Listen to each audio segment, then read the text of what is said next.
మన తండ్రి అయిన దేవుని నుండి ప్రభువైన యేసుక్రీస్తు నుండి కృపయు సమాధానము మీ అందరికీ కలుగునుగాక. మన ప్రభువైన యేసుక్రీస్తు నామములో మిమ్మల్ని కూడా ఆదివారము వాక్యంలోనికి ఆహ్వానిస్తున్నాము.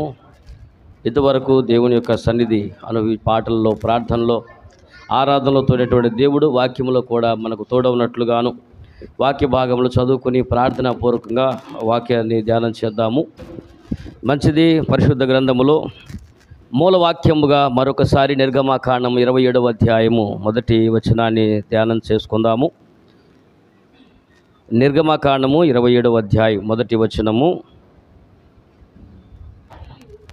మరియు 5 మూరల పొడవు 5 మూరల వెడల్పు గల బలిపీఠమును తుమ్మకర్రతో నీవు చేయవలెను. ఆ బలిపీఠము చౌకముగా ఉండవలెను. దాని ఎత్తు 3 మూరలు. దేవుడి మాటలు దీవించునుగాక. చిన్న ప్రార్థన చేసుకుందాం. అందరూ కూడా ప్రార్థన చేయండి. మీరు కూడా ప్రభా ఈ వాక్యం మాకు అర్థమైనట్లుగా మరొకసారి బోధించండి ప్రభా. అందులో మేము నేర్చుకొచ్చినటువంటి ఆత్మీయ పాఠాలు నేర్చుకున్నట్టుకు మాత్రమే కాదు, కానీ నేర్చుకున్నటువంటి పాఠానుసారంగా నేను నడుచుకున్నట్టు కూడా నాకు నేర్పించమని ప్రార్థన చేద్దాం. పరిశుద్ధమైన మా గొప్ప తండ్రి, మీ ఘనమైన పరిశుద్ధ నామానికి వందనాలు, స్తుతులు, స్తోత్రాలు మా ప్రభుని యేసుక్రీస్తు నామములో చెల్లిస్తున్నాము నాయన. ఇంతవరకు మీ సన్నిధి మాకు అనుగ్రహించినందుకు మీ కృతజ్ఞతా స్తుతులు చెల్లిస్తున్నాము నా బాబు. గడిచిన వారమంతా నీ సన్నిధి అనుగ్రహించారు, క్షేమం దయచేశారు నా ప్రభా. ఎలాంటి ఆపదలు, ఆటంకాలు, ఇరుకులు, ఇబ్బందులు రాకోకుండా నా తన్ని మీరు ఇచ్చిన క్షేమాభివృద్ధిని బట్టి కృతజ్ఞతాస్తుతులు చెల్లిస్తున్నాం. ఈ దినము నా ప్రభా నీ సన్నిధిలో చేరి నిన్ను స్తుతించుటకు ఇచ్చిన భాగ్యాన్ని బట్టి వందనాలు. ఎంతోమందికి లేని ధన్యత మీ దయాసులు మాకు అనుగ్రహించినందుకు వందనాలు. ఇదిగో నా ప్రభు, ఇంతవరకు పాటల్లోనూ, ప్రార్థనలోనూ, ఆరాధనలో తోడైనటువంటి నా తండ్రి, ఇదిగో వాక్యము ధ్యానం చేయబోతుండగా తగిన జ్ఞానం మరొకసారి అనుగ్రహించండి. అపవిత్రమైన పెదలపై మీ అగ్ని వేసి పరిశుద్ధమైన నీ మాటలు మేము ప్రకటించడానికి సహాయం చేసి వింటున్న ప్రతి బిడ్డ ఈ మాటలు వాక్యానుసారంగా నడుచుకోవటానికి నాయన వారు అర్థమైనట్టు మీరు బోధించి మహిమ పొందుకోనమని యేసయ్య పరిశుద్ధ నామములో నడుచున్న మా పరలోకపు తండ్రి, ఆమేన్, ఆమేన్.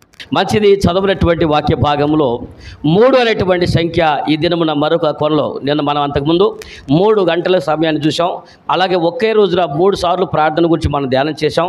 ఈ బలిపీఠము దగ్గర 3 మూరలు ఎత్తు పెట్టాలని చెప్పినప్పుడు మరొక కోణంలో మనకు అర్థం అవ్వాల్సింది ఏంటంటే, యేసుక్రీస్తు ప్రభుని ఎక్కడైతే బలి చేశారో, ఏమండి, యేసుక్రీస్తు ప్రభుని ఎక్కడైతే బలి పశువుగా తీసుకెళ్లారో ఆ కొండకు కూడా 3 పేర్లు ఉన్నాయి. యేసుక్రీస్తు ప్రభుని బలిపీఠం మీద తీసుకుని వెళ్ళినప్పుడు, బలిచ్చినప్పుడు ఆయనను ఏ కొండపై బలిచ్చారండి? గొల్గొతా కొండపైనటువంటి కొల. ఆ గొల్గొతా కొండకి ఎన్ని పేర్లు ఉన్నాయి? 1 గొల్గొతా, 2 కల్వరి, 3 కపాలం అనే స్థలము. పరిశుద్ధ గ్రంథం మీరు చూడండి. మత్తయి సువార్త 27వ అధ్యాయం 33వ వచనం మీరు చూస్తే, మత్తయి సువార్త 27వ అధ్యాయం 33వ వచనాన్ని మీరు చూడండి. అక్కడ ఏం రాసి ఉంది? వారు కపాల స్థలమును అర్థమిచ్చు గొల్గొతా అనబడిన చోటుకి వచ్చిరి. యేసుక్రీస్తు ప్రభుని ఎక్కడ తీసుకొచ్చారంట? అక్కడ 2 పేర్లు కనపడ్డాయి. ఏం పేరు? 1 కపాల స్థలము, 2 గొల్గొతా స్థలం కనపడింది. ఇప్పుడు 3వ పేరు మీరు లూకాసు వార్త 23వ అధ్యాయం చూడండి. లూకాసు వార్త 23వ అధ్యాయం 33వ వచనం చూస్తే అక్కడ మరొక పేరు కనపడింది. వారు కపాలం అనబడిన స్థలమునకు వచ్చినప్పుడు, అక్కడ కుడివైపున, రైట్, వారు కపాలమున స్థలమునకు వచ్చినప్పుడు అని రాసిన తర్వాత ఫుట్ నోట్లో ఏమని రాసి ఉంది చూడండి. ఏమనుంది? కల్వరి. రైట్. ఇప్పుడు ఆ కొండ పేరేంటి? కల్వరి కొండ. ఏం చెప్పండి? యేసుక్రీస్తు ప్రభును బలిపీఠంగా అనగా బలిపశువుగా తీసుకుని వెళ్ళి మానవ పాప పరిహారార్థముగా ఆయన బలి ఇవ్వనటువంటి ఆ స్థలానికి కూడా 3 పేర్లు ఉన్నాయండి. కాబట్టి 1 కపాలం అనబడేటువంటి స్థలం, కపాల స్థలం అనేటువంటి పేరుంది. దాన్ని గొల్గొతా అనే పేరుంది. దానికే కల్వరి అనేటువంటి పేరు కూడా ఉంది. ఆ కొండకి 3 పేర్లు పెట్టాడు. కపాల స్థలం అనగా, కపాలం అంటే పుర్రే. యేసుక్రీస్తు ప్రభుని సిలువేసినప్పుడు నేను ఆ పుర్రేటువంటి ఆ స్థలం దగ్గర కూడా నేను వెళ్ళా. అంటే ఈ సిలువేసినప్పుడు వెళ్ళాను కాదనుకోండి, ఇది ఎప్పుడు పుట్టాడు, అప్పుడెప్పుడు పోయాడు అనుకుంటారు, లేనిపోయింది. ఇవన్నీ బాగా అడుగుతారు. నేను కూడా అక్కడికి వెళ్ళాను అనగానే అప్పుడు సిలువేసినప్పుడు ఇటు ఉన్నాడని చెప్పి చూడబాకండి. ఎందుకంటే యేసుక్రీస్తు ప్రభు కూడా ఒకసారి ఇదే అన్నాడు. ఏమని? అబ్రహాము, ఇస్సాకు, యాకోబుల్ని ఆయన గురించి నేను చూస్తున్నాను, వాళ్ళని నేను చూస్తున్నాను, వాళ్ళు ఎలా ఉండారు, అలా చేశారని చెప్తే, యాకోబు, అబ్రహాం, ఇస్సాకు నేను చూశాడా? ఒరే యాకోబు, సంసోనుగా ఆయన వయసు ఎంత ఉంది మనోడిది? ఓ 30 ఉంటాయా? ఓ 40 వేసుకో, ఓ 50 అంటే అంతే బాబు, 50 కంటే ఎక్కువ ఉంటారు అన్నాడు. మరి అబ్రహాం, ఇస్సాకు, యాకోబులు పుట్టింది ఎప్పుడురా? ఎట్ట కనపడుతున్నారు వీళ్ళకి మనమా? అరే బాబాయ్, వాళ్ళందరూ ఎవరికాల సెటైరికల్గా మాట్లాడతా యేసుక్రీస్తు ప్రభువుని గురించి, ఇది కనీసం 50 ఏళ్ళు కూడా ఉండవు, ఎప్పుడో 2000 సంవత్సరాల క్రితం అయితే అబ్రహాం ఎలా గుర్తుంటాడు, ఆయన ఎలా చూశారు అని అంటున్నారు. అంటే యేసుక్రీస్తు ప్రభు వారికి ఆయన ఇక్కడ భూమి మీద వయసు ఉందే కానీ అసలు ఆయనకి వయసుతో సంబంధమే లేదు. ఎవరికి ఎప్పటికి కూడా సమీపింపరాని తేజస్సులో అమరత్వము కలిగినటువంటి దేవుడికి మహిమ కలుగును గాక.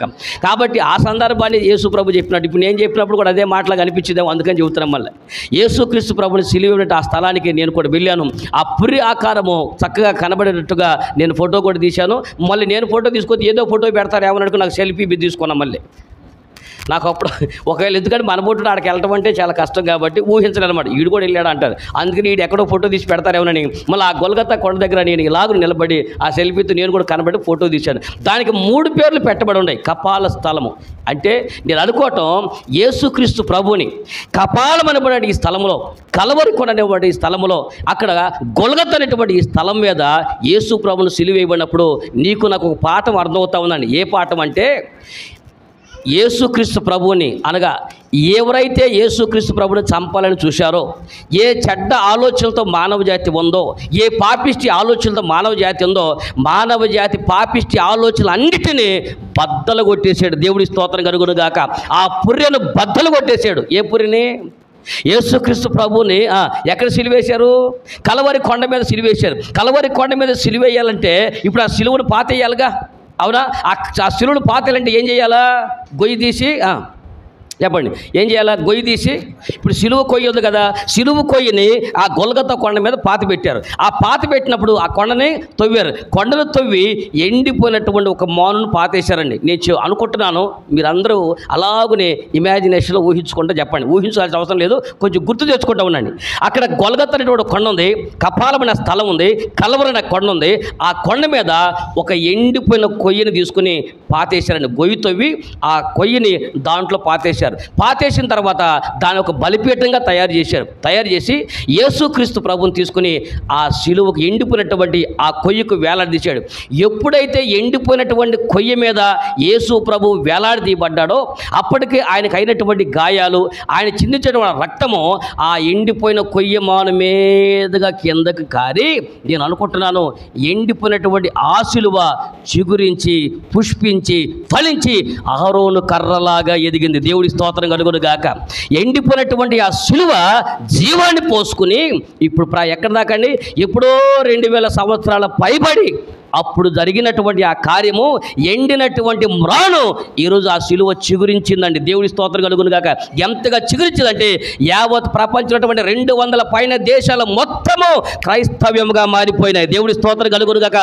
యేసు క్రీస్తు నామము చిగురించి విస్తరించి ఫలించి అభివృద్ధి పొంది సర్వ మానవ జాతికి అహరోను కర్ర ఆ రోజు ఏ రీతిగా చిగురించిందో ఎండిపోయిన మాను కలవరి కొండ మీద చిగురించిందని చెప్పాలి. ఈ రోజున ఏమైందండి? ఇప్పుడు ఎండిపోయినటువంటి ఆ కలవరి కొండ మీద ఎండినటువంటి మానును చిగురింపజేసినటువంటి దేవుడైన నేను అనుకుంటాను. అప్పట్లో అహరోను కర్ర పెట్టారు చూసారా? ఇప్పుడు మేము గొప్ప అంటే మేము గొప్ప, మేము లీడర్ అని అనుకుంటున్నారే. ఆ తన్నుకుంటున్నప్పుడు అప్పుడు మోషే గారు ఒక పని చెప్పాడు, అబ్బాయి 12 గోత్రాలు ఉన్నటువంటి మీరు అందరూ కూడా తలా ఒక కర్ర తీసుకెళ్ళి ఆ పరిశుద్ధ స్థలంలో పెట్టండి. 2వ రోజు వెళ్ళి చూద్దాం ఎవరి కర్ర అయితే ఫలించి చిగురించుద్దో అప్పుడు వాళ్ళే దేవుడు ఎంపిక చేసినటువంటి యాజకులు అవుతూ ఉంటారు ఆ కుటుంబం అని చెప్పారు. ఎత్తుకెళ్ళి అందరు కర్రలు ఎత్తుకెళ్ళి పెట్టారండి. పెట్టగానే వెంటనే ఎవరి కర్ర చిగురించింది? అహరోను కర్ర. ఎవరి పేర్లు రాసుకున్నారు, ఏ గోత్రం వాళ్ళు ఆ గోత్రం పేర్లు రాసుకుని ఆడ పెట్టారు. పెట్టినప్పుడు ఎవరు చిగురించింది? మళ్ళీ అక్కడ కూడా విచిత్రం జరిగింది. 3 కర్ర ఎండిపోయినటువంటి ఆ కర్రకి 1 చిగురు వచ్చింది, 2 పుష్పాలు వచ్చినాయి, 3 కాయలు వచ్చినాయి. అర్థం చేసుకోండి, 3 ఎందుకు వచ్చినాయి? ఇప్పుడు ఆ కర్రకి అహరోను కర్ర మనం చిగురించి అని చెప్పుకుంటాం, కానీ నిజానికి అక్కడ జరిగింది ఏంటి? 1 చిగురు వచ్చింది, 2 పుష్పాలు వచ్చినాయి, 3 కాయలు వచ్చినాయి. 3 వచ్చినాయి ఎందుకు కనపడ్డాయి అంటే ఒకవేళ కనుక అక్కడ కేవలం ఒక చిగురే వచ్చింది అనుకోండి, ఏమనే వాళ్ళు జనం, రే మన మోషే కూడా మోసం చేశాడు రా అలా అన్నాయి కదా. అందుకని రాత్రి ఎవరు వెళ్ళే అవకాశం లేదు, మోషే తప్ప. అప్పుడు అంతే కదా, రాత్రి మోసే కూడా వెళ్ళిపోయి చిగురించినటువంటి ఒక కర్ర ఎత్తుకెళ్ళి పెట్టి ఉంటాడు అని అంటారు. ఒకవేళ కాయలు కాసింది అనుకోండి, కాయలు కాసిన కొమ్మ ఎత్తుకెళ్ళి పెట్టాడు అనుకుంటారు. ఒకవేళ పువ్వులు కాసింది అనుకోండి, పువ్వులు కాసిన కొమ్మ ఎత్తుకెళ్ళి పెట్టారు అనుకుంటారు. కానీ 3 కలిసి ఎట్ ఏ టైం ఉండటం అనేది చిగురు, పుష్పము, కాయలు ఎట్ ఏ టైం ఉంటాయండి ఏమండి? కానీ అది అసాధ్యం కనుక దేవుడు ఖచ్చితంగా నమ్మదగిన దేవుడు ఎంపిక చేసినటువంటి అహరోను కుటుంబాన్ని గురించి ఒక సాక్ష్యముగా ఎండిపోయిన కర్రను ఎత్తుకెళ్ళి మందసం దగ్గర పెడితే అది చిగురించి పుష్పించి ఫలించినట్టుగానే ఎండిపోయినటువంటి కలువరి శిలువ, ఆ కలువరి కొండ మీద అద్భుతం చేసిన దేవుడు ఏంటంటే ఎండినటువంటి శిలువను పాతేశారండి. ఆ ఎండిన శిలువ యేసు రక్తంలో జీవం పోసుకుంది. దేవుడి స్తోత్రం కలుగును గాక. మనం ఒక చెట్టుకు నీళ్లు పోస్తే అది ఎలాగో ఎదిగిద్దో నేను అనుకుంటున్నాను, కలువరి శిలువకి ఎంత పేరు. మీరు చూడండి, కలువరి కొండకు ఉన్నటువంటి పాటలో ప్రపంచంలో కవితలు మొత్తం దాని చుట్టే తిరిగినాయి.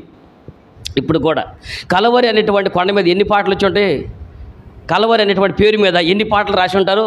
ఎంతమంది కవిత్వాలు చెప్పి ఉంటారు? ఎంతమంది పాటలు పాడుంటారు? ఎంతమంది ప్రసంగాలు చేసి ఉంటారు? ఏది మీకు తెలిసిన 2-3 పాటలు చెప్పండి. కలువరిగిరిలో సిలువధారివై వేలాడితివానా యేసయ్యా.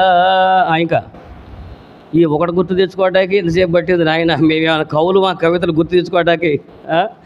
అట్లా ఇక కలువరి కొండ మీద చెప్పుకుంటే కలువరి మీద ఎన్ని పాటలు రాశారంటే చూడండి, ప్రపంచానికి గొప్ప అద్భుతం జరిగింది. యేసుక్రీస్తు ప్రభు మనకి పాఠం నేర్పిస్తున్నాడు. ఆ కలువరి కొండపైన ఒక పుర్రెను బద్దలు కొట్టాడంటే మీరు ఏనండి, కపాలం అనే స్థలము పైనే యేసుక్రీస్తు ప్రభు వారి యొక్క శిలువను పాతేశాడంటే ఆ పుర్రె అనగా మానవ జాతి ఉన్నటువంటి నీచమైన ఆలోచనలు బద్దలు కొట్టిన స్థలం కలువరి కొండ. దేవుడి స్తోత్రం కలుగును గాక. ఒకప్పుడు నేను అదే ప్రాంతాన్ని గురించి మీకు ఇంకొక మాట చెప్తే వినండి. యేసుక్రీస్తు ప్రభుని కలువరి కొండపైన ఏమేమి జరిగినాయో కొన్ని విషయాలు చెప్తా. ఈ కలువరి కొండ, కపాలమని ఈ స్థలము, గొల్గొతా అనే స్థలము, 3 పేర్లతో పిలువబడినటువంటి ఈ స్థలంలో జరిగినటువంటి 3 అద్భుతాలు కూడా చెప్తా. ఏమండి, ఇదే కొండ మీద 3 రకాల అద్భుతాలు కూడా దేవుడు చేయగలిగాడు. అక్కడ కొండ మీద మనం నేర్చుకొచ్చిన ఈ 3 అనే సంఖ్యలు నేర్చుకొచ్చిన పాఠాలు ఉన్నాయి. అనుకున్నారు, యేసుక్రీస్తు ప్రభుని హింస పెట్టినప్పుడు, యేసుక్రీస్తు ప్రభుని సిలివేసి చంపేస్తే వాళ్ళు అనుకున్నారు యేసు ప్రభుని విశ్వసించిన వాళ్ళందరూ చెల్లా చెదురు అయిపోయారు. అవునా? చెప్పండి. యేసుక్రీస్తు ప్రభుని హింస పెట్టేటప్పటికి ఆయన శిష్యులందరూ ఏమైపోయారు? విశ్వాసులు అందరూ కూడా ఏమైపోయారు? పారిపోయారు. అందరూ చెదిరిపోయారు. అనుకున్నారు యేసును చంపేశాము, యేసుని హింసించాము, యేసుని కలువరి కొండపైన జనాలందరూ చూస్తూ ఉండగా శిక్షించేశాము, విశ్వాసం అంతా చల్ల చెదురైపోయింది అనుకున్నారు. అయితే జనమందరూ, అధికారులు, యూదులు, రోమా సైన్యము ఎవరైతే యేసు ప్రభుని చంపిన తర్వాత విశ్వాసం చల్ల చెదురైపోయింది అనుకున్నారో అదే కలువరి కొండ మీద సిలువ అనే దొంగ, ఇంకొక పక్కన దొంగని సిలువేశారు కదండి, ఆ దొంగ దగ్గర విశ్వాసం ప్రారంభమైంది. దేవుడి స్తోత్రం కలుగును గాక.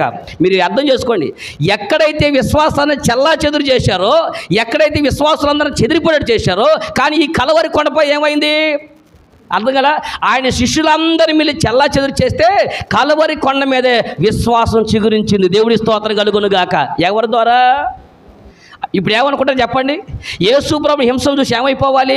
అందరూ పారిపోవాలి. యేసు ప్రభు నాయకుడిని హింస పెడతా ఉంటే, నాయకుడిని గాయాల పాలు చేస్తూ ఉంటే, నాయకుడిని ఇంతగా చంపేస్తూ ఉంటే ఇక మనబోటోండి ఏముందరా అని విశ్వాసం చల్లా చెదిరైపోయింది. కానీ చల్లా చెదిరిపోయిన విశ్వాసాన్ని యేసు ప్రభు కలువరి కొండ మీద పోగు చేయగలిగాడు. దేవుడి స్తోత్రం కలుగును గాక.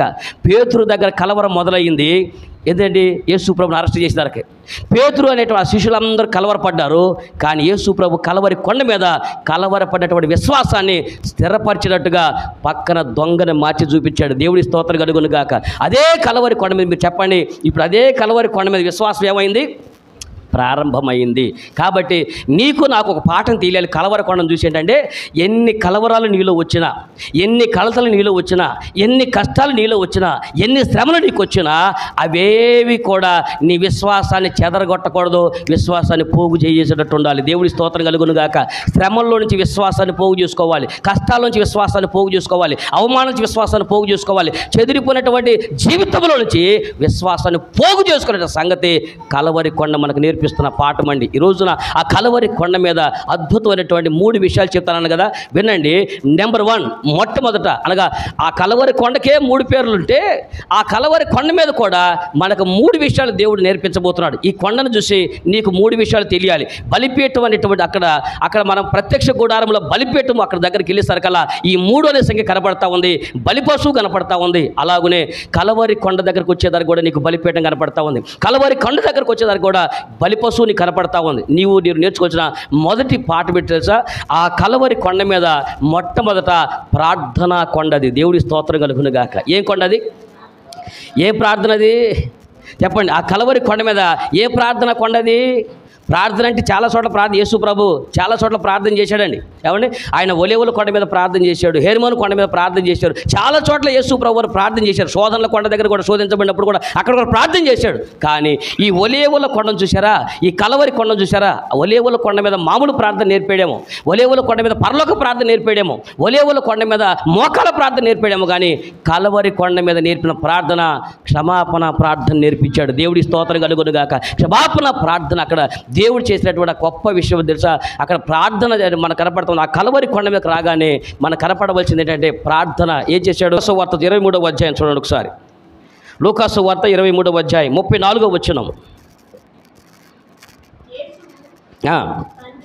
యేసు తండ్రి వీరేమి చేయుచున్నారో వీరెరుగరు గనుక వీరిని క్షమించమని చెప్పాను. ఏముందండి అక్కడ? ప్రార్థన. చెప్పండి. కలవరి కొండ దగ్గరికి రాగానే అనగా ఈ బలిపీఠము ఎక్కడైతే ఉందో, అనగా కొత్త నిబంధనల బలిపీఠం ఏ కొండ మీద అయితే ఉందో, ప్రత్యక్ష గుడారంలో ఉన్నటువంటి ఆ బలిపీఠమును చూడగానే నీకు ఈ బలిపీఠం గుర్తు రావాలి. ఎందుకంటే ప్రత్యక్ష గుడారం చూసినటువంటి వారు ఆ బలిపీఠాన్ని మాత్రమే చూశారు. ఆధునిక కాలంలో ఉన్నటువంటి మనము ఆ రెండు బలిపీఠాలు చూడగలుగుతున్నాం. ఆ రోజు ప్రత్యక్ష గుడారంలో బలిపీఠము చూడగలుగుతున్నాం, ఈరోజు కలవరి కొండ మీద బలిపీఠాన్ని చూడగలుగుతున్నాం. అయితే ఈ కలవరి కొండ మీద మనకు నేర్పినటువంటిది ఏంటంటే ప్రార్థన చేయటం నేర్పిస్తా ఉంది. ఇంతేది కదండి, ఈ కలవరి కొండ పైన ఇద్దరు ప్రార్థన చేశారు. ఎవరు? ఈ కలవరి కొండ పైన ఇద్దరు ప్రార్థన చేశారు. ఎవరెవరు? యేసు ప్రభు ప్రార్థన చేశారు. ఎవరు?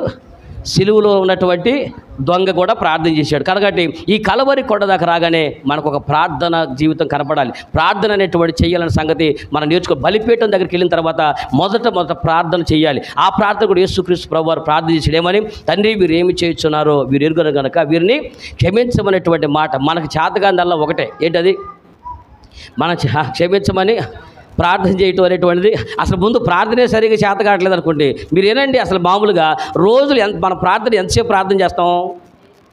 5 నిమిషాలు ప్రార్థన చేస్తాం. ఏం ప్రార్థన చేస్తాం 5 నిమిషాలు కూడా?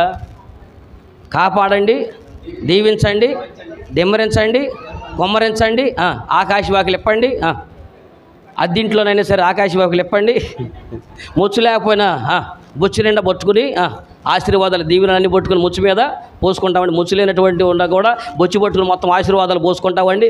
ఇక ఎంతసేపు ఈ ప్రార్థన తప్ప అసలు దేవుడు ప్రార్థన ఏమి నేర్పిస్తున్నాడు, ఏం ప్రార్థన చేయమని నేర్పిస్తున్నాడు, ఏమని ప్రార్థన చేపిస్తున్నాడు? ఇక్కడ కలవరి కొండ మీద నేర్చుకోవాల్సిన ప్రార్థన ఎలాంటి ప్రార్థన తెలుసా అండి? ఆశీర్వాద ప్రార్థన కాదండి. ఇక్కడ నేర్చుకునే ప్రార్థనలు చాలా రకాల ప్రార్థనలు ఉన్నాయి. ఇక్కడ నేర్చుకునే ప్రార్థన యేసు ప్రభుని హింసిస్తున్నారు ఒక పక్క, అర్థమవుతుందా? యేసుక్రీస్తు ప్రభువాన్ని దూషిస్తున్నారు ఒక పక్క, యేసుక్రీస్తు ప్రభువాన్ని కొడుతున్నారు ఒక పక్క, యేసుక్రీస్తు ప్రభువాన్ని బల్యాలతో పొడుస్తున్నారు. ఇలాగున గుద్దినటువంటి వాళ్ళు ఉన్నారు, పొడిచినటువంటి వారు ఉన్నారు, రక్తము కాల్చినటువంటి ఉన్నారు, ఒక పక్క అవమానిస్తున్నటువంటి వారు ఉన్నారు. అక్కడ అలాంటి వాళ్ళ మధ్యలో యేసుక్రీస్తు ప్రభు అని తెలుసా? వాళ్ళందరూ చూశారు. ఇంకా మీకు చెప్పాలంటే అక్కడ కూడా 3 రకాల బ్యాచ్లు ఉన్నారు. మళ్ళీ 3 ఏదో నెట్వర్కింగ్ మార్కెట్ లాగా ఉంది. ఏమండి? నెట్వర్క్ మాట్లాగా నిన్ను చేర్చుకుంటాను, నువ్వు 3 చేర్చుకో, నువ్వు ఒక్కొక్కడు మళ్ళీ 3 చేర్చుకోండి అన్నట్టుగా ఒక 3లో నుంచి ఒక 3 బలిపేట దగ్గర 3 కాడ నుంచి బయలుదేరితే మన కలవరి కొండ 3 వచ్చింది. కలవరి కొండ కాడికి వచ్చి 3 నేర్చుకుంటే మళ్ళీ ఒక్కో దాంట్లో నుంచి ఇంకొక 3 బయలుదేరుతూ ఉన్నాయి. చెప్పండి. యేసుక్రీస్తు ప్రభు వారు కూడా అక్కడ ప్రార్థన చేసినటువంటి సందర్భం ఉన్నాయి. ఎవరెవరి గురించి ప్రార్థన చేశారు? ఎవరెవరి గురించి చేసి ఉండాలి? ఆయనకు ముందు ఏం జరిగింది? ఆ బలిపీఠం దగ్గర ఏం జరిగిందంటే, ఒకటి యేసుక్రీస్తు ప్రభు వారిని గాయాలు పాలు చేశారు, హింసించారు. అలాగా ఆయన హింసించిన వారి గురించి ఆడ ప్రార్థన చేశాడు. ఏమని? తండ్రి వాళ్ళని కుమారుడైనటువంటి నన్ను ఎంతగా హింస పెట్టాడు కాబట్టి ఒక్కను కూడా వదిలిపెట్టొద్దు తండ్రి. ఏమన్నా? ఎవడు మిగలకూడదు ప్రభు, నా తండ్రి వీళ్ళు ఒక్కడు కూడా మిగిలితే మాత్రం నేను పరలోకానికి రానన్నాడా? ఏమండి? ఏమి నేర్పిస్తున్నారు? యేసుక్రీస్తు ప్రభు కలవరి కూడా నేర్పే ప్రార్థన. ఆయన హింసించిన వారి గురించి ప్రార్థన చేస్తూ ఉన్నాడు, ఆయన బాధ పెట్టిన వారి గురించి ప్రార్థన చేస్తున్నారు, ఆయన దూషించిన వారు ప్రార్థన చేస్తున్నారు. అక్కడ జరిగింది శరీరపరంగా ఆయన హింసలు పెట్టారు, 2 మానసికంగా హింసలు పెట్టారు. ఎలాగునా చెప్పండి? ఎలాగునా? యేసుక్రీస్తు ప్రభుని మానసికంగా హింస పెట్టారు. ఎలా మానసికంగా అండి? మీరు ఆలోచించండి. ఇక్కడ నేను నుంచున్నాను, మీరు తీసుకొచ్చి ఏమండి నడి రోడ్డు మీద బట్టలు తీసి ఎట్టామంటే చెప్పండి. యేసు ప్రభు డ్రెస్ ఎక్కడ తీసి తెలుసా? జనాలందరూ చూస్తున్నారు. బహిరంగంగా ఆయన అంగీని ఓడదీశారంటే ఎంత అవమానం అండి, ఎలా కూడా చెప్పండి, కొట్టినా భరించవచ్చు. కానీ మీరు చాలామంది చూడండి, ఇదిగో కొంతమంది ఉంటుంది, యేసుక్రీస్తు ప్రభువుని యోధా అధికారులు, ఏమండి అక్కడ రోమా అధికారులు, యోధా మతాధికారులు అంతమంది జనం చూస్తూ ఉండగా యేసుక్రీస్తు ప్రభు బట్టలు తీసేశారంటే మీరు ఎలా చూడండి. అంతేకాదు ముఖం మీద ఎలా ముఖం మీద ఏం చేశారు, తుఫాను ఉమ్మేశారండి. అసలు మన ముఖం మీద ఉమ్మేస్తే ఎలా ఫీల్ అవుతుందో చెప్పండి. ముఖం మీద వద్దండి, మిమ్మల్ని చూసి పొరపాటు తూ అంటే ఏమంట, నిద్రపట్టింది ఆ రోజేక. కానీ లేఖగా యేసు ప్రభుని ముఖం మీద ఉమ్మేశారంటే ఆ అవమానం ఎలా ఉంటుందో ఆలోచించండి. అనగా ఒక పక్క ఆయన శారీరకంగా గాయాలు చేసి శరీరం హింసించారు, రెండోది మానసికంగా యేసు ప్రభుని హింసించిన అక్కడ ఎన్ని గుంపులు ఉండే చెప్పండి.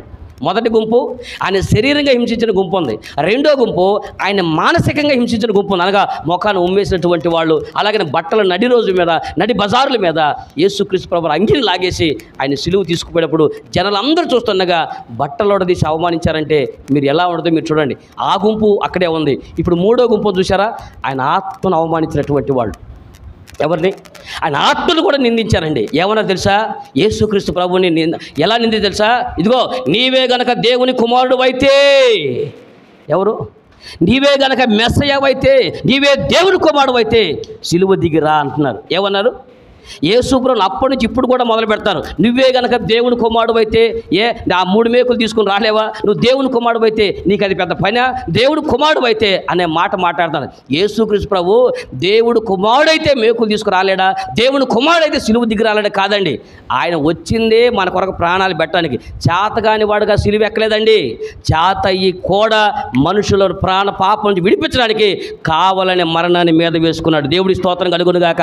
చేతగాక సిలువ పొందినటువంటి ఆయన కాదండి, ఆయన చేతగాక కాదండి. ఎందుకో తెలుసా, యేసుక్రీస్తు ప్రభువు కూడా ఆయన ఎప్పుడు దొరకాలనుకుంటే అప్పుడు దొరుకుతాడు తప్ప మీరు ఏదో ఆయన పట్టుకున్నట్టు మురిసిపోవాల్సిన అవసరం లేదు. అర్థమైందా?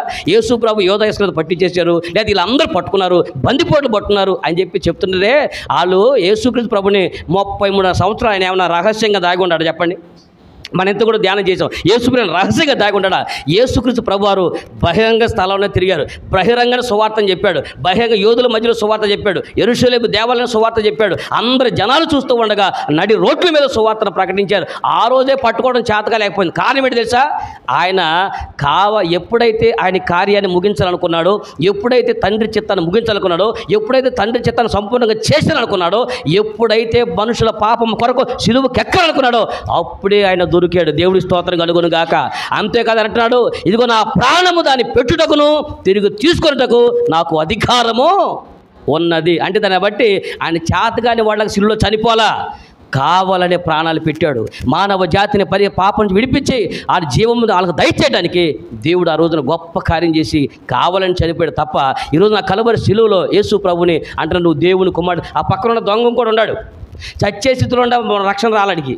ఏమండి, కొంతమంది అంతే సావు బతుకుల మధ్య ఉండా కూడా గుండెలు బండలు అయిపోతాయి, కఠినమైన మనసులు వచ్చేస్తూ ఉంటాయి. చచ్చేటట్టు ఉండవాడు ఎట్టుండా చెప్పండి, మీకు అందరికీ గుర్తుండే ఉంటుంది.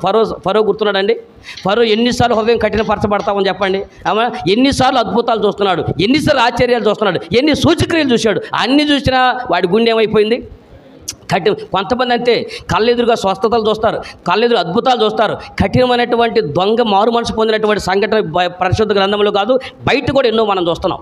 ఎంతోమంది నేరస్తులు మారు మనసు పొందారు, కఠినమైన మనుషులు మారు మనసు పొందారు, అధికారులు మారు మనసు పొందారు, రాజులు మారు మనసు పొందారు, సేవకులు మారు మనసు పొందారు, బందికాలు ఉన్నటువంటి బందీలుగా ఉన్నటువంటి ఖైదీలు మారు మనసు పొందారు. వీళ్ళందరూ రక్షణ ఎంతగా పొందినా కూడా కొంతమంది మాత్రం హృదయాలు కఠినంగానే ఉండిపోతాయి. ఎలాంటి హృదయాలుగా అంటే ఈ యేసుక్రీస్తు ప్రభుని సిలువ వేసినప్పుడు 2 దొంగలు వేశారు కదా, ఆ దొంగ చచ్చేటట్టు ఇప్పుడు నెక్స్ట్ చనిపోతున్నాడు, ఇక ఆ టైంలో చనిపోతాడు. కనీసం చచ్చేటప్పుడు కూడా బతుకు మార్చుకోలేదంటే ఏమన్నా చెప్పండి ఈ దొంగల్ని. అర్థమైంది అనుకుంటున్నా.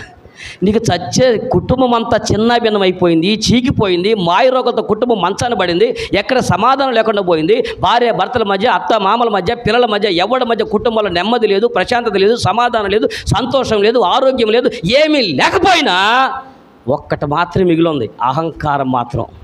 బతుకులు ఏమి లేకపోయినా, తినటానికి తికానం లేకపోయినా, కానీ గుండె నిండా పొగరు, తల నిండా పొగరు మాత్రము అలాగే ఉండిపోయి బతుకును మార్చుకొని జీవితాలు కనపడతా ఉన్నాయి.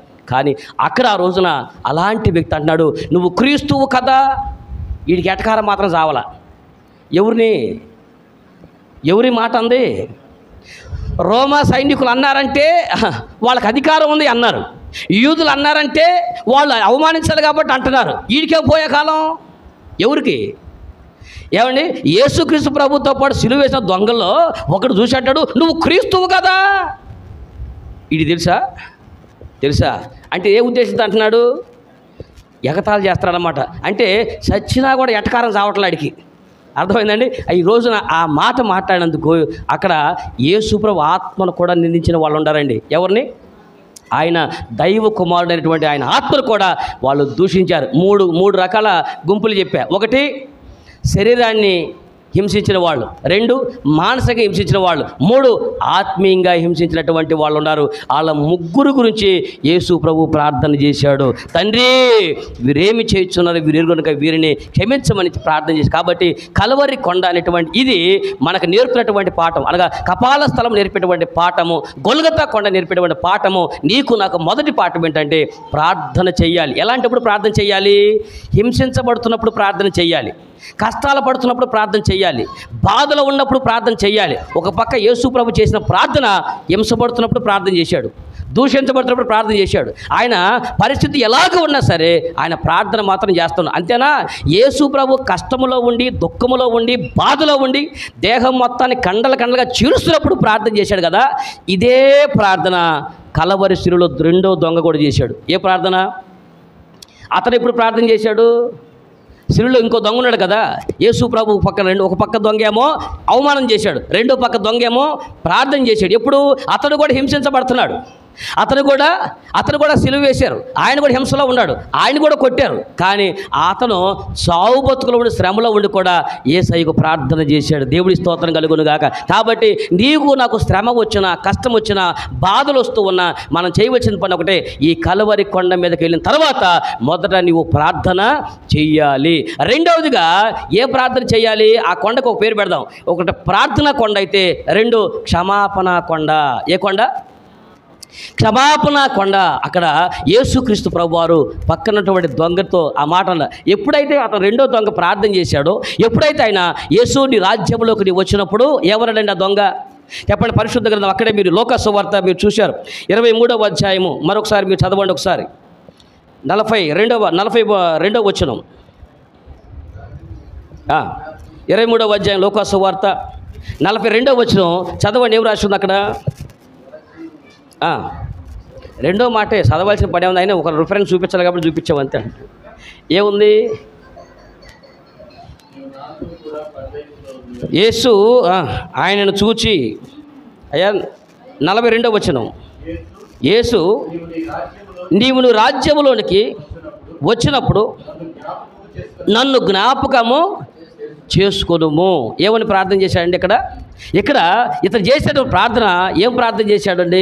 ఇక్కడ ఈ కొండ మీద మనం అనుకుంటున్నాం ఇది క్షమాపణ కొండ. యేసుక్రీస్తు ప్రభువారు ఒక పక్క ప్రార్థన నేర్పించిన కొండ, ఇది ఇక్కడ ప్రార్థన చేస్తాడు, శ్రమలో ప్రార్థన చేస్తున్నాడు. అయితే రెండోది, శ్రమలో ఉన్నటువంటి వాడు నన్ను క్షమించమని ప్రార్థన చేస్తున్నప్పుడు దేవుడు అతన్ని క్షమించేసి, అమ్మ అక్కడ మీకు ఒక మాటను, ఒక పాఠాన్ని ఈ పగటకాలం ధ్యానం చేద్దాం.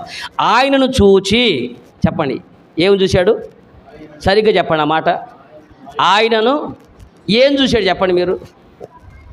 దొంగ ఉన్నాడు కదా, ఆయనను చూశాడు కదా. ఆయన చూస్తే ఏం వచ్చింది అంటున్నా. ఇప్పుడు ఆయన రూపం ఎట్టుంది? మనలో మన మాట. ఆయన రూపం ఎట్టుంది? ఎక్కడ? సొగసైనను స్వరూపమైనను లేదు అని అన్నాడు. అక్కడికి ఆయన ఉదయకాలం నుంచి దెబ్బలు కొడతా ఉంటే, కొరడాలతో కొడతా ఉంటే రక్తం అంతా వారలేనిది. మీరు కొంచెం ఊహించుకోండి ఒకసారి. తలపైన ముళ్ళ కిరీటం ఉంది, దేహం అంతా గాయాలు ఉంటా ఉన్నాయి, ఇలాగున చేతికి మేకులు ఉన్నాయి, కాళ్ళల్లో మేకులు ఉన్నాయి, ఇలాగున దిగగొట్టబడి ఇలాగున కొరడాలతో చీల్చబడినటువంటి ఒక శరీరము ఉదయం నుంచి రక్తం కారుతూ ఉంటే మధ్యాహ్నం దాకా దేహం ఎలా ఉంటుందండి? తలంతా రక్తంతో, తల వెంట్రుకలన్నీ రక్తంతో నిండిపోయినాయి, దేహం అంతా రక్తంతో నిండిపోయింది. అనగా గాయము రక్తము, గాయము రక్తము. ఆ రక్తం ఏమో ఎండిపోయినటువంటి బయటకు వచ్చిన రక్తం అంతా ఎండిపోయి ఉంటే అసలు ఆయన ముఖం మీద గాయాలు, తలలో గాయాలు, దేహములో గాయాలు అసలు ఊహించుకుంటేనే ఎవడైనా చూడగలుగుతాడండి? మీరు చెప్పండి. మీరు గట్టిగా నిజముగా సిలువలో ఉన్నటువంటి దొంగ స్థానంలో నీవు నేను ఉండి ఉంటే అసలు మీరు చెప్పండి, యేసును చూసి అక్కడ ఆయనను చూచి అన్నాడు కదా, ఏమి చూసి ఉంటాడు చెప్పండి? అక్కడ ఆయన చూస్తే ఏం కనపడిద్ది? ఆయనకే ఆ పక్కనోడికి కనపడింది ఏమని, ఈయనే రక్షించుకోలేదు, ఈయన మనల్నే రక్షిస్తారా. ఆ పక్కనోడికి ఏం కనపడింది, ఆయన పక్కనోడు కూడా చూశాడు యేసుని. ఆ మొదటి దొంగ కూడా చూశాడు. ఏం చూశాడు, ఈయనే కాపాడుకోలేకపోతున్నాడు, ఈయనే రక్షించుకోలేకపోతున్నాడు, ఈయన మోకం చూస్తే వికారం అయిపోయింది, ఈయన చూస్తే గాయాల పాలు అయిపోయాడు, ఈయన బతికే సాగు బతుకులు ఉంటే ఈయన నన్నేం కాపాడతాడు అనుకున్నట్టుగా అవమానించాడు తప్ప. కానీ ఆయన అలా చూశాడు. ఈయనేం చూశాడు తెలుసా అండి, ఈయన యేసుక్రీస్తు ప్రభుని చూసినప్పుడు అవమానాలు, ఈయన సావులో కూడా అనగా నిర్జీవంలో కూడా జీవాన్ని చూడగలిగాడు. దేవుడి స్తోత్రం కలుగును గాక. యేసును చూసినప్పుడు నిజానికి అక్కడ చావును చూడాలి, మరణాన్ని చూడాలి, కానీ మరణిస్తూ కూడా యేసులో జీవాన్ని చూడగలిగాడండి ఇతను. అందుకని అతను చెప్పిన మాట ఎలా ఉంది మీరు చెప్పండి. యేసు నీ రాజ్యంలోనికి నువ్వు వచ్చినప్పుడు అని అన్నాడు. అంటే ఇప్పుడు యేసు ప్రభు శిలువలో ఏమవుతాడు, యేసు ప్రభు శిలువలో ఏమైపోతాడు, చనిపోతాడు. ఇప్పుడు ఈ దొంగ యేసు మరణాన్ని చూశాడా, యేసు జీవాన్ని చూశాడా? యేసు ప్రభు మరణములో ఆయన జీవాన్ని చూడగలిగాడు. దేవుడి స్తోత్రం కలుగునుగా. ఒక అద్భుతమైనటువంటి విషయం ఏంటంటే, నిరాశలో కూడా వినాశనంలో ఉన్నాడు. ఇక్కడ నిజానికి ఇతడు నాశనం అయిపోయే స్థితిలో ఉన్నాడు. నాశనంలో కూడా ఇతడు జయాన్ని చూడగలుగుతున్నాడండి. నాశనం అయిపోయేటువంటి జీవితంలో ఇది నాశనం కాదు. ఇక్కడ మనం గమనిస్తూ ఉంటే ఆయన చూస్తూ ఉండగా ఇప్పుడు మనం ఓడిపోతున్నాం అనుకున్నాడు. నిజానికి చెరువులో ఆయన చనిపోయినప్పుడు జీవితం అందరూ ఓడిపోయారు అనుకుంటున్నారు. ఇప్పుడు ఓటమి చూస్తున్నాడు. కానీ ఓటమి అంచున కనబడుతున్న భవిష్యత్తులో విజయాన్ని చూడగలుగుతున్నాడు. దేవుడి స్తోత్రం కలుగును గాక. ఓటమిలో ఉన్న విజయాన్ని అతను చూడగలుగుతున్నాడు. అంటే మీరు ఆలోచించండి, బానిసలాగా దొరికిపోయాడు. ఎక్కడికి బానిసలాగా దొరికిపోయాడు. కానీ ఇతను ఏం చూశాడు తెలుసా, రాజరికాన్ని చూడగలుగుతున్నాడు. దేవుడి స్తోత్రం కలుగును గాక. మీరు చెప్పండి, ఇతను బానిసలాగా వాళ్ళ చేతికి దొరికిపోయి వాళ్ళ చేతిలో ఇప్పుడు చావు బతుకుల మధ్య ఉన్నాడు, చనిపోబోతున్నాడు. చస్తున్నటువంటి ఒక బానిస బతుకు లాంటి ఈ చావులో ఇతను ఏం చూశాడు, యేసు ప్రభులో రాజరికాన్ని చూశాడు. ఎలా చెప్పగలుగుతాం, ఎలా చెప్తాం, నువ్వే చెప్పాలి కాబట్టి, అన్నీ నువ్వే చెప్పుకుంటున్నావు కాబట్టి. ఏం చూశాడు అతను అన్న మాట మీరు చెప్పండి. ఏమంటున్నాడు, నీ రాజ్యములోనికి వచ్చినప్పుడు ఏమన్నాడు, నీ రాజ్యములో నువ్వు వచ్చినప్పుడు అన్నాడు. అంటే రాజ్యం ఎవరు తీసుకొస్తారు, ఆ రాజ్యానికి రాజు ఎవరు, ఇప్పుడు చెప్పండి. ఇప్పుడు యేసు ప్రభువు ఏం చూశాడు, రాజును చూశాడు. దేవుడికి మహిమ కలుగునుగా. ఇతడు యేసులో రాజును చూశాడు. కానీ బానిసత్వం నుంచి రాజరికాన్ని చూశాడు, అపజయంలోంచి విజయాన్ని చూశాడు, అవమానంలో నుంచి ఘనతను చూశాడు. దేవుడి స్తోత్రం కలుగునుగాక. కలువరిసినటువంటి ఈ దొంగ ఆయన చూసి, దీని గురించి ఎన్ని మాటలు చెప్పుకోవచ్చు. ఆయనను చూసి అనే మాటలో ఏం చూసి ఉంటాడు, ఆయన అవమానాల్లో ఇప్పుడు ఘనతను చూశాడు. నిజానికి అందరూ అవమానిస్తున్నారు, కానీ రేపు ఆయన పొందబోయే ఘనతని శిలువలో దొంగ ఇక్కడే చూశాడు. అంటే ఆయన చూస్తున్నంతసేపు, శిలువలో దొంగ యేసును చూస్తున్నంతసేపు అతనికి ఈ బాధలు కనపట్టలా, ఈ గాయాలు కనపట్టలా, ఇతనికి ఈ కనపట్టలా. ఇతను కనపడుతున్నారు ఏంటి తెలుసా, యేసు ప్రభు తర్వాత ఈ అవమానానికి రెట్టింపు ఘనతని యేసు ప్రభు చూడబోతున్నాడు. ఇప్పుడు నాశనాన్ని మనకు కనపడుతుంది, కానీ ఆ నాశనం కాదు, గొప్ప జీవాన్ని చూస్తున్నాడు. మరణంలో నుంచి ఆయన జీవానికి తీసుకొస్తానని చూస్తున్నాడు. ఇప్పుడు మనకు బానిసత్తులాగా మనం ఓడిపోతున్నాం అనుకున్నారు, కానీ వాళ్ళందరి దృష్టిలో యేసు ప్రభు ఓడిపోయినట్టుగా కనపడతా ఉంది. కానీ ఒక్క దొంగ దృష్టిలో మాత్రము యేసు ప్రభు ఓటమిలో కూడా విజయాన్ని చూస్తున్నాడు. దేవుడి స్తోత్రం కలుగును. కాబట్టి ఈరోజు ప్రతి విషయం మాకు తెచ్చుకోవాలి. ఆ దొంగ ఏదైతే చూశాడో ఈ కలవరి కొండపైన, ఈ కొండ మీద నీవు నేను చూడాలి. ఒకవేళ మనం ఓడిపోయిన బ్రతుకున్నా ఎంతసేపు మనం ఓడిపోయిన జీవితాన్ని చూస్తూ ఉంటాం, ఎంతసేపు మన పతనమైన జీవితాన్ని చూస్తాం, ఎంతసేపు పడిపోయిన జీవితాన్ని చూస్తూ ఉంటాం. కానీ యేసులో నువ్వు చూడాల్సింది, యేసులో నీకు ఒక నిరీక్షణ ఉందండి. ఓటమి పాలన ప్రతి బ్రతుకుని విజయ తీరాలకు నడిపించే దేవుడి స్తోత్రం కలుగును గాక. ఒకవేళ ఈరోజు నువ్వు ప్రతి వాటికి బానిస అయిపోయేవేమో, ఒకవేళ ఇప్పుడు శరీర కోరికలకు బానిస అయిపోయేవేమో, ఒకవేళ మానసిక స్థితికి బానిస అయిపోయేమో, ఈ లోకంలో ఉన్నటువంటి ప్రతి విషయంలో అనగా తాగుడికి బానిస అయిపోయావా, లేక సిగరెట్లు బానిస అయిపోయావా, లేకపోతే శరీర తత్వానికి బానిస అయిపోయావా, ఒక లోకంలో ఏటికి బానిసత్వం అయిపోయినా ఆ బానిసత్వాన్ని ఈ పగటి కాలం నువ్వు చూడొద్దు. యేసులో రాజరికం ఉందో చూడండి. దేవుడి స్తోత్రం కలుగును. బానిసత్వాన్ని బద్దలు కొట్టి నిన్ను రాజుగా నిలబెట్టే రాజు నీకు ఉండాలని, రాజులకు రాజు ప్రభులకు ప్రభు ఈ యేసు తన రాజ్యంతో తను వస్తాడని ఈ సిలువలోటువంటి దొంగ యేసుక్రీస్తు ప్రభుని ఆకు చూసి అవి చూసి ఆయన అంటాడు, అంటే యేసుప్రభు చూస్తున్నంతసేపు ఈ దొంగకైతే ఇవేవి గుర్తురాట్లా.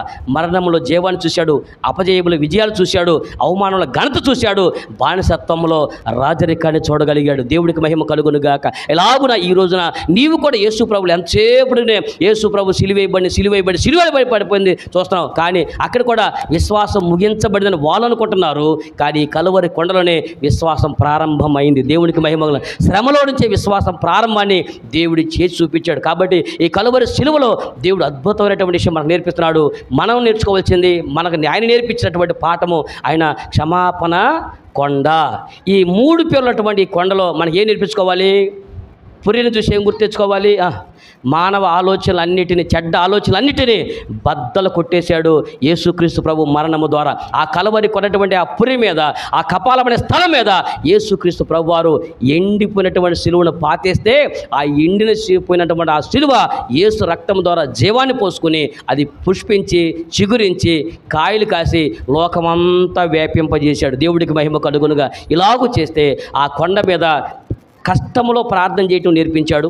రెండవది ప్రార్థన, దేవుడు క్షమాపణ ప్రార్థన నేర్పించాడు. కాబట్టి మనం ఏం చేయాలంటే, యేసుక్రీస్తు ప్రభు ఎలాగున ఆ దొంగని క్షమించాడో నీవు నేను నేర్చుకొచ్చిన పాఠం ఏంటంటే, మనం కూడా మనల్ని ఎన్ని కష్టాలు పెట్టినా, మనల్ని ఎన్ని శ్రమలు పెట్టినా వాళ్ళందరూ మనం ఏం చేయాలా?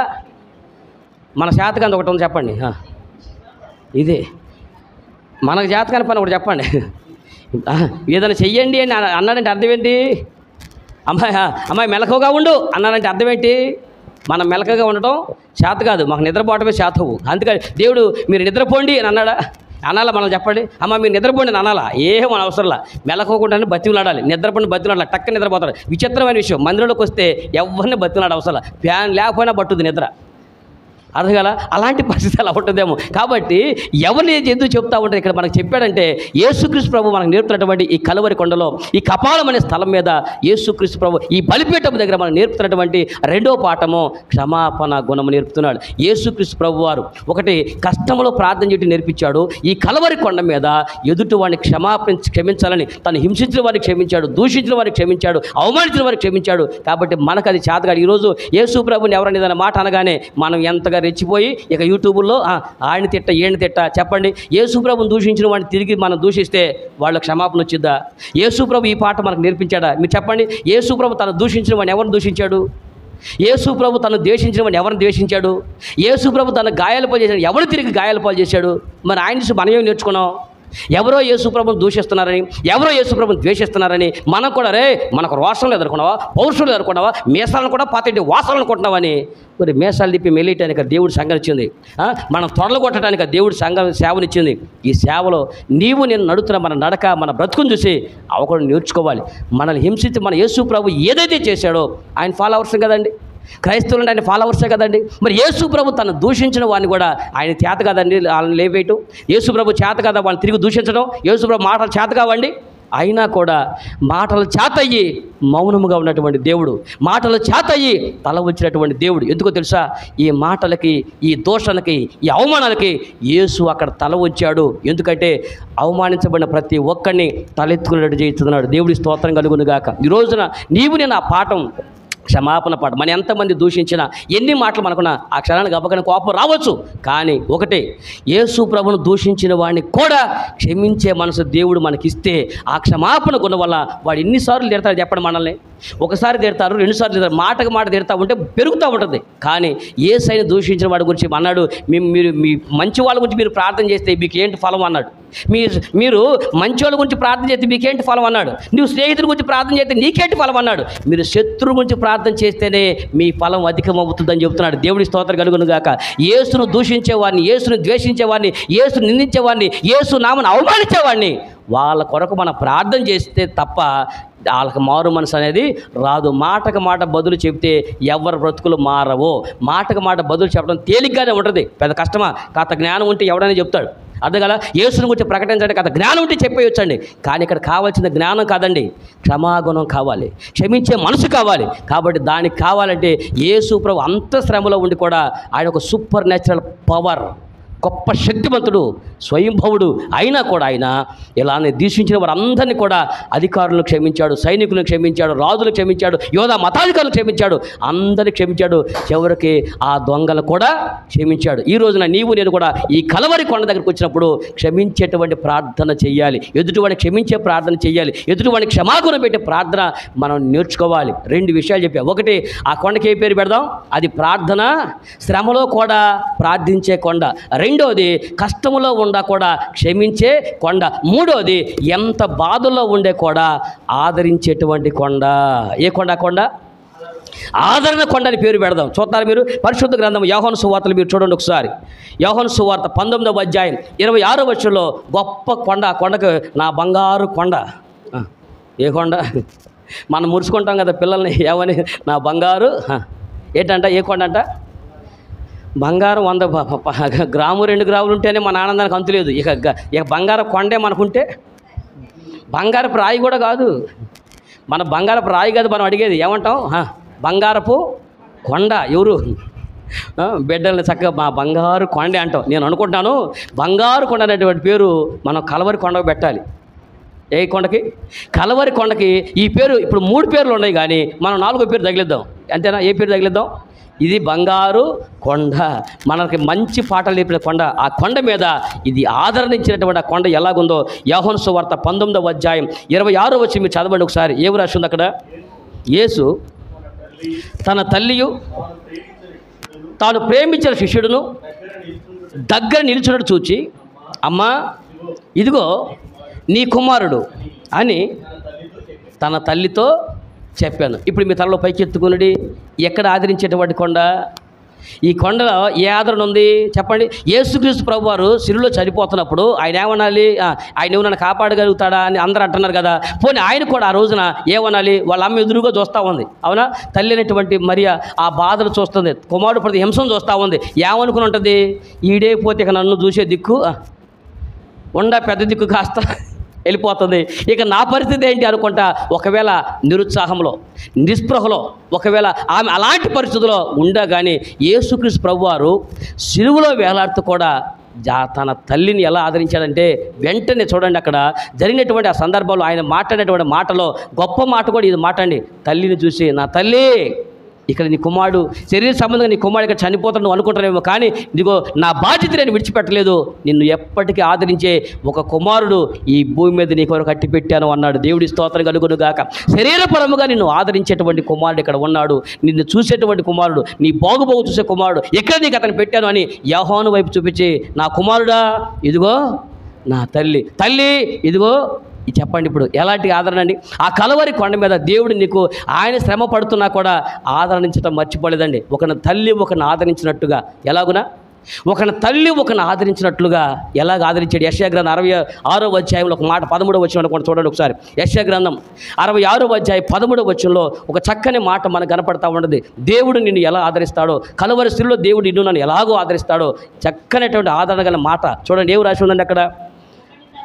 ఒకరి తల్లి వాణ్ణి ఆదరించినట్లు నేను మిమ్ములను ఆదరించేదను. ఎలాంటండి? ఎలా ఆదరిస్తా అంటాడు దేవుడు? ఒకని తల్లి ఒకరిని ఆదరించినట్లు. చెప్పండి, ఆదరణ అనే మాట దేవుడు ఎవరితో పోల్చి చెబుతున్నాడు? ఒక తల్లి ఒకరిని ఆదరించినట్లుగా అన్నాడు. అనగా ఎవరికన్నా కష్టం ఉంటే మొట్టమొదట ఆదరించేది ఎవరు తెలుసా అండి? చెప్పండి, ఎవరు ఆదరిస్తారు? పురుషుడికైనా స్త్రీకైనా ఎంత కష్టపడా, ఈ లోకంలో అందరూ కష్టపెడతారు, కానీ ఈ లోక సంబంధించిన బంధాలు కష్టపెట్టనే ఒకే ఒక బంధం తల్లి. అర్థమైందండి? అందరూ హింస పెడతారు, అర్థగల మనకు అందరూ అన్నలు హింస పెట్టినటువంటి వాళ్ళు ఉంచారు, అన్నలు హింస పెడతా ఉంటారు, తమ్ముళ్ళు హింస పెడతారు, చెల్లెలు హింస పెడతారు, అక్క హింస పెడుతుంది, అత్త హింస పెట్టిద్ది, కోళ్ళ హింస పెట్టిద్ది, అందరూ హింస పెడతారు. భర్త హింస పెడతాడు, ఇంట్లో ఉన్నటువంటి బంధుత్వాలు బంధాలు అందరూ హింస పెట్టేవాళ్ళే. కానీ ఇంతమంది హింసలో కూడా ఈ భూమి మీద ఆదరణ ఒక్కళ్ళ దగ్గర దొరికిద్ది, ఒక తల్లి దగ్గర దొరుకుతుందండి. తన బిడ్డ ఏ స్థాయికి ఎదిగినా, ఎంత ఎత్తు ఎదిగినా ఆ బిడ్డ అవమానం వస్తే ఏం గుర్తుందో తెలుసా? ఒకప్పుడు నాకు గాయమైనప్పుడు మా అమ్మ హత్తుకుందని అని చెప్తా ఉంటాం. అర్థం కండి, ఈ రోజున ఒక తల్లి ఈ లోకంలో కష్టం వచ్చినప్పుడు హక్కును చేసుకుని నీవు ఏ వయసులో ఉన్నా భర్త హింస పెడతా ఉంటే చెప్పుకునేటువంటి ఒకే ఒక మార్గం తల్లి దగ్గరికి చెప్పుకుంటారు, అమ్మా అమ్మా నువ్వు వంట ఇచ్చేవే, నువ్వు ఇచ్చి పెళ్లి చేసేవే, ఆ భర్త నన్ను నిందిస్తున్నాడు, అవమానిస్తున్నాడు, నన్ను గాయపరుస్తున్నాడు, ఎవరు చక్కగా చూసుకుంటారు నన్ను పంపించావో ఆ భర్త నన్ను అవమానాలు పాలు చేస్తాడంటే అక్కడ దొరికేటప్పుడు ఒకే కాదన్నా, అమ్మా మారుతాడు తల్లి, మారుతాడమ్మా, నీ భర్త మారుతాడమ్మా అని తను ఇంటికి వచ్చినటువంటి కూతురు వయసు ఎంతన్నా కానివ్వండి ఎలాగూ గుండెలు కట్టుకుని మారిందాక ప్రార్థన చేద్దామంటారండి. ఈ రోజున ఆ తల్లి ప్రేమను యేసు ప్రభు చూశాడు. అలాంటి ప్రేమ అంటున్నాడు, ఆయన వాగ్దానం చేస్తాడు. ఏంటో తెలుసా అండి, ఒకరి తల్లి ఒకరిని ఆదరించినట్లుగా నేను నిన్ను ఆదరిస్తానని చెప్తున్నాను. దేవుడి స్తోత్రం కలుగును గాక.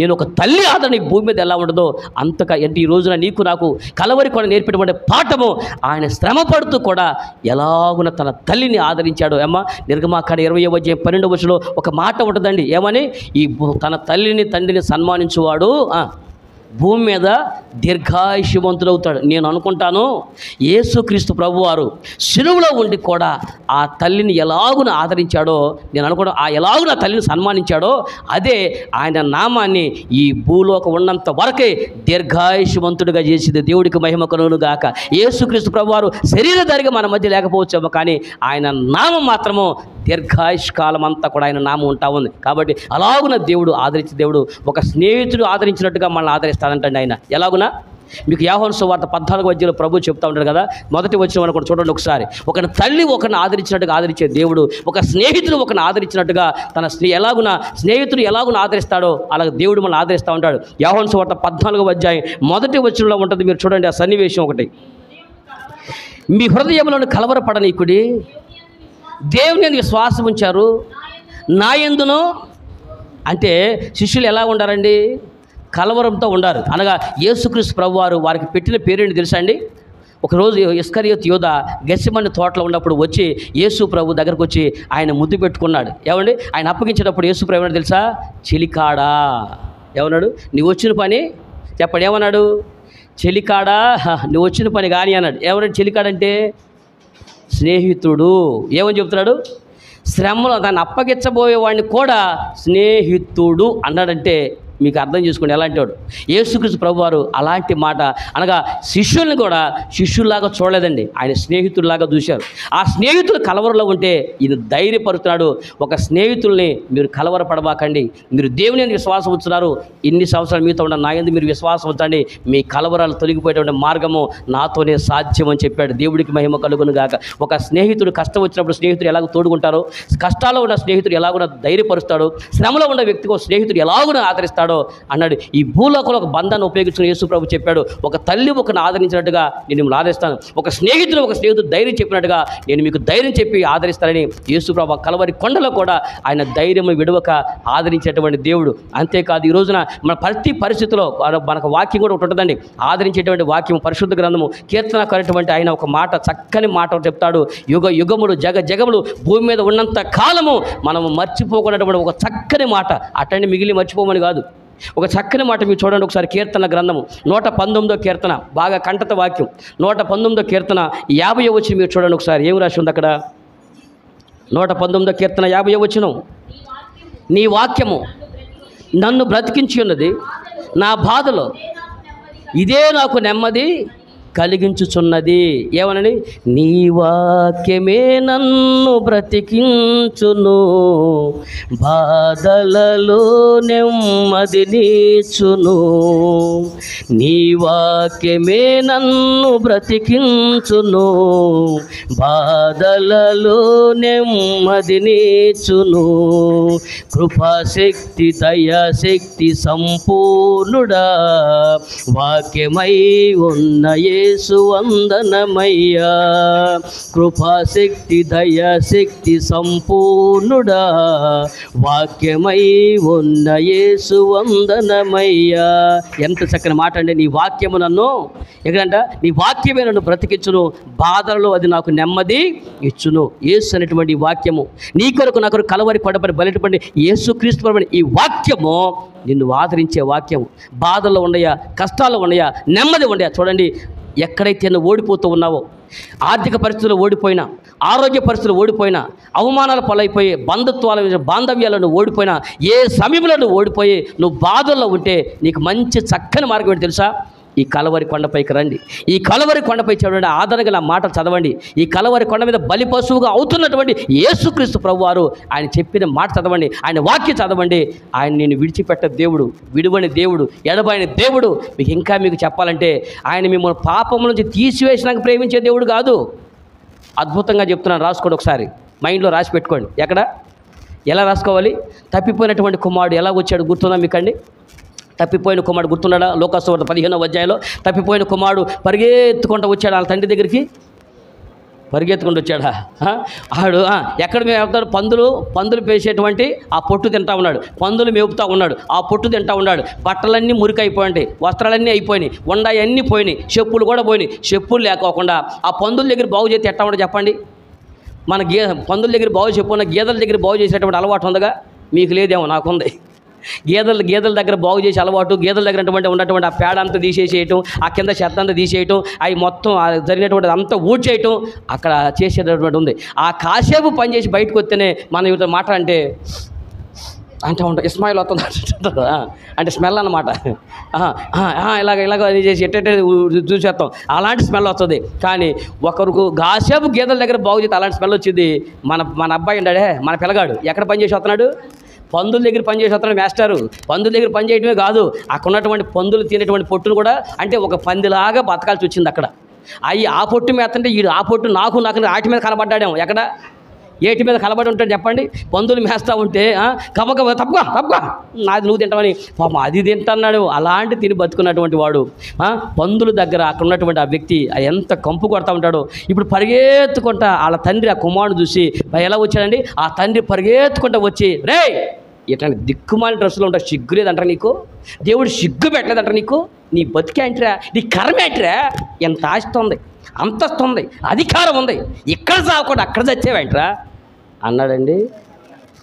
ఏమోనండి, వెళ్ళి స్నానం చేసిరా, ఆ తర్వాత సెంటు కొట్టుకుని నేను ముద్దు పెట్టుకుంటాను అన్నాడండి. ఏమన్నాడు? అమ్మ పరిగెత్తుకుంటా ఆ తండ్రి వచ్చేసి నా కుమారుడా అని అతని మెడ మీద పెట్టుకుని ముద్దు పెట్టుకున్నాడంటే ఎలా ఉండదు ఆలోచించండి. అక్కడ దేవుడు అతను మురికిలో ఉన్నప్పుడు ముద్దు పెట్టుకున్నాడు, మలినంలో ఉన్నప్పుడు ముద్దు పెట్టుకున్నాడు, అవమానంలో ఉన్నప్పుడు ముద్దు పెట్టుకున్నాడు. అతను అసహ్యంగా ఉన్నప్పుడు కూడా దేవుడు అసహ్యాన్ని చూడలేదండి. ఆలోచనండి, ఆ వాక్యం మనం ఎలాగో ఆదరించిందంటే, ఆ వాక్యానికి ఎంతగా నెమ్మదించిందంటే, యేసుక్రీస్తు ప్రభువారు మనం పాపం నుంచి బయటకు వచ్చినాక ప్రేమించే దేవుడు కాదు, పాపములో ఉన్నప్పుడు కూడా ప్రేమించే దేవుడు, పాపములో పడిపోయినా ప్రేమించిన దేవుడు, పాపంలో నలిగిపోతున్నా ప్రేమించిన దేవుడు. నేను ఈ రోజున ఆ పాపం అంతా పోనట్లుగా ఆయన కడిగే దేవుడు. ఎవరైనా మన పసిబిడ్డ, ఏమండి ఆ పసిబిడ్డ చిన్న పిల్లలు ఉంటారు కదండి, ఆ చిన్న పిల్లలు ఒకటి చేసుకున్నా 2 చేసుకున్నా ఉంటారు, ఉయ్యాల తొట్టులో పడుకుని ఉంటారు. మనం వెళ్ళి చూసి ఏమంటే ముద్దాడతాం, వెతికెళ్ళి రే అనుకుంటా. బయట ఎవరైనా ముద్దాడతారండి చెప్పండి? బయట వచ్చిన ఏం చేస్తారు?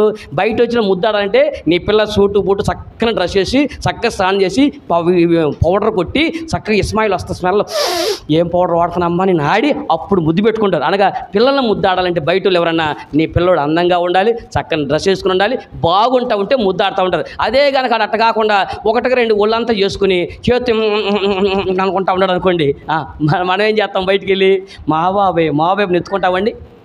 అసలు ఆయన చూస్తారండి. కానీ తల్లి ఏం చేసిద్ది? వాడి తండ్రి ఏం చేస్తాడు? వాడు అలాంటి మురికిలో ఉన్న చక్కగా తల్లి ఇట్టా తీసుకొని తెలుసు, రే బంగారం, ఇది ఏం చేసినా బంగారమేనా ఏంటో కానీ ఎవరిని అర్థమైంది మీకు? అసలు ఆ ప్రేమ మీకు అర్థమైందా? వాడు ఏమి చేసినా బంగారం, మా కొండ అది ఈడికే శాతవుతాడు చెయ్యాలంటే. ఎవరికి? ఈడికే శాతవుతాడు చేయాలండి. దాన్ని కూడా మురుసుకోగలటువంటి తల్లిదండ్రులు అండి. అలా మురుసుకుని ఆ తల్లి ఆ తండ్రి అలాగే ఉంచరండి. తీసుకెళ్ళి ఆ మురికిని, ఆ మలినాన్ని, ఆ వ్యర్థమైన పదార్థాన్ని కడిగి బిడ్డను మరలా బాగు చేసుకుంటాడు. ఆడు మరలా కుదిరికొంటాడా? మళ్ళీ రోత చేసుకుంటాడు, మళ్ళీ ముద్దాడుద్ది, మళ్ళా కడుగుద్ది. అలాగనే మన యేసుక్రీస్తు ప్రభు కూడా నువ్వు ఒక్కసారి పాప చేసే ఛాన్స్ ఇచ్చా, ఒక్కసారి నేను కమిట్ అయ్యానంటే మళ్ళీ రెండోసారి తప్పు చేతి ఎత్తుకెళ్ళి ఏలాడదెత్తను అన్నాడండి మన దేవుడు. అట్టయితే మనం బతుకుంటామండి? అట్టయితే ఒక్కడ నిలబడతాడండి? నీ యేసుక్రీస్తు ప్రభువారు, నువ్వు నమ్మినటువంటి ఈ దేవుడు, మనం నమ్ముతున్నటువంటి ఈ కలవరి నాథుడు అలా కాదండి. నువ్వెన్నిసార్లు తప్పు చేసినా, నువ్వెన్నిసార్లు పాపంలో పడిపోయినా, నువ్వెన్నిసార్లు మలినమంటినా కూడా ఈ వాక్యము నీకు ధైర్యాన్ని, ఆదరణ ఇచ్చేటువంటి దేవుడు, ఈ వాక్యము ద్వారా నెమ్మదిచ్చేటువంటి దేవుడు. ఆ దేవుడు ఒకవేళ నీకు లోకల బాధలు ఉన్నాయా, కష్టాలు ఉన్నాయా, అవమానాలు ఉన్నాయా, నిందలు ఉన్నాయా, నీకు ఎక్కడ నెమ్మది లేకపోయినా ఇక్కడ నెమ్మది దొరుకుద్ది. నీకు ఎక్కడ నెమ్మది లేకపోయినా ఇక్కడ నెమ్మది దొరుకుద్ది, ఇక్కడ ప్రశాంతత దొరుకుద్ది. అందుకని బాధలలో నీ వాక్యము నాకు నెమ్మదినిచ్చింది అని అన్నాడండి. కాబట్టి ఈ కలవరి కొండ బాధలో ఉన్నప్పుడు కూడా ఆదరణ ఇచ్చేటువంటి కొండ. 3 విషయాలు చెప్పాను.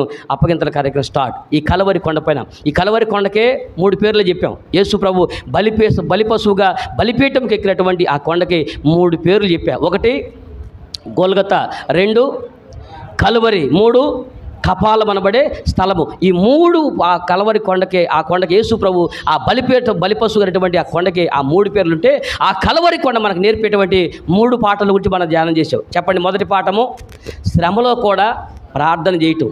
2వది శ్రమలో ఉండి కూడా క్షమించటం. 3వది శ్రమలో ఉండి కూడా ఆదరించటం. ఈ కొండ ప్రార్థన చేయని కొండ, ఈ కొండ క్షమాపణ కొండ, ఈ కొండ ఆదరణ కొండ. టోటల్ ఈ 3ని కలిపి ఈ కొండ బంగారు కొండ. ఇలాంటి చక్కని బంగారు కొండ నీకు ఎక్కడ దొరుకుతుంది చెప్పండి. కాబట్టి యేసుక్రీస్తు ప్రభువారి యొక్క రక్తం చెందించి ఎండిపోయినటువంటి సిలువను చిగురింపజేసినటువంటి ఆ కొండ దగ్గరికి ఈ పగటి కాలం రండి.